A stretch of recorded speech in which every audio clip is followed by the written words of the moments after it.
The sound of rain tapping against the window was like a steady drumbeat, but for Mia, it was lost in the background. She sat at her desk, staring blankly at the laptop screen in front of her, the cursor blinking on an empty document. For the past hour, she had been trying to start her presentation for work, but her mind was tangled in an endless loop of thoughts. What if I say the wrong thing? What if they hate my ideas? Mia mumbled under her breath. She rubbed her temples, frustrated. She'd spent the entire afternoon overanalyzing every possible outcome, yet hadn't typed a single word. Her phone buzzed. It was a message from her friend Sarah. "How's the presentation going?" Mia sighed and typed back, "Still working on it. Kinda stuck." Sarah responded almost immediately. "Stuck? You always do great. Don't overthink it." Mia chuckled at that. If only it were that easy. She'd heard the phrase, "don't overthink it," 1,000 times, but no one seemed to understand how hard it was to shut off the constant analysis in her mind. To everyone else, it looked like she was just being cautious or thorough. But inside her head, it was chaos. Her thoughts were like a car stuck in the mud.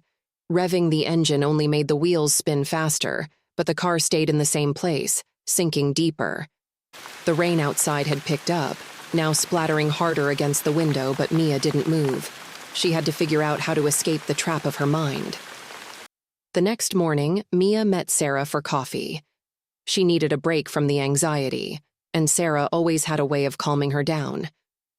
As they sat by the window sipping their drinks, Mia spilled everything. How she'd been stuck on the same task for hours, how her thoughts kept spiraling. "I don't get it," Mia said, shaking her head. "Why can't I just make a decision and move on? Every time I try, I feel like I'm missing something, like I'll make a mistake." Sarah nodded, listening intently. "It sounds like you're letting the fear of getting it wrong control you. You're trying to predict every possible outcome, and that's stopping you from actually doing anything." "I know," Mia replied, fidgeting with her cup. "But how do I stop? It feels like if I don't think it through, something will go wrong." Sarah smiled and leaned forward. "Let me tell you something I learned a while back. Imagine your thoughts are like clouds in the sky. Some are dark, heavy with rain, and others are light and fluffy. Overthinking is like staring at one cloud, waiting for it to disappear. But no matter how long you watch it, the cloud stays until you decide to let it float by. The key is to stop fixating on the cloud and let it pass on its own." Mia sat back, absorbing the analogy. "So, I'm stuck because I keep staring at the same thought, hoping it'll give me an answer." "Exactly," Sarah said. "You're not making progress because you're not moving. You're waiting for the perfect solution when what you need is to take action, even if it's not perfect." That night, Mia sat down at her desk again. The rain had stopped, and the quiet was almost soothing. She opened her laptop and stared at the empty document once more. Sarah's words echoed in her mind. Maybe she had been waiting for perfection, for a moment when everything would feel certain. But that moment never came. Taking a deep breath, Mia typed out the first sentence of her presentation, then another. The thoughts still swirled in her mind, trying to convince her to stop, to rethink her approach. But this time, she didn't give in.